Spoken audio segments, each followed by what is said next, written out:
আপনি কাউকে ভালোবাসছেন, সে আপনাকে ঠকিয়ে চলে গিয়েছে।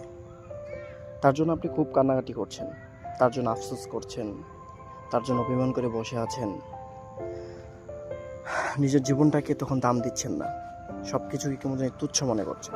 কারোর সাথে সময় দিচ্ছেন না, ফ্যামিলি মেম্বার, বন্ধুবান্ধব, এক কথায় নিজেকে গুটিয়ে নিয়েছেন। অথচ যে আপনাকে ঠকিয়ে চলে গিয়েছে, সে কিন্তু হ্যাপি আনন্দে আছে। সে কিন্তু তার প্রিয় মানুষটাকে নিয়ে, প্রিয়জনদেরকে নিয়ে, পরিবার, আত্মীয় স্বজন, বন্ধুবান্ধব সবাইকে নিয়ে কিন্তু খুব খুশিতে আছে। কিন্তু আফসোস, আপনি নিজের জীবনকেই শেষ করে দিচ্ছেন। অথচ একবার চিন্তা করে দেখেন, এই জীবনে আপনি কিন্তু ঠকেন নাই, সেই ঠকেছে। কেন জানেন? কারণ আপনি তাকে আপনার জীবনের থেকেও বেশি ভালোবেসেছেন, যেটা সে কখনোই কারো কাছে গেলেও পাবে না।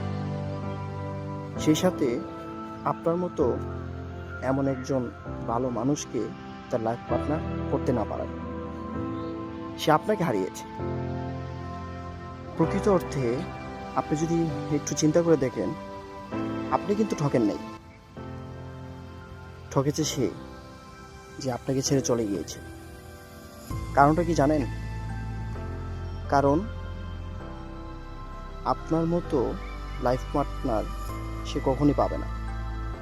কারণ আপনি তাকে আপনার জীবনের থেকেও বেশি ভালোবেসেছেন।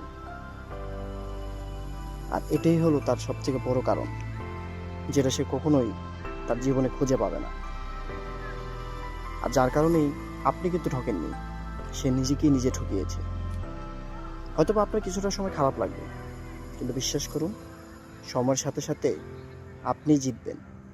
আর সে বুঝতে পারবে যে জীবনের সবথেকে বড় ভুলটা সে সেখানেই করেছে, যখন সে আপনাকে ছেড়ে চলে গিয়েছে।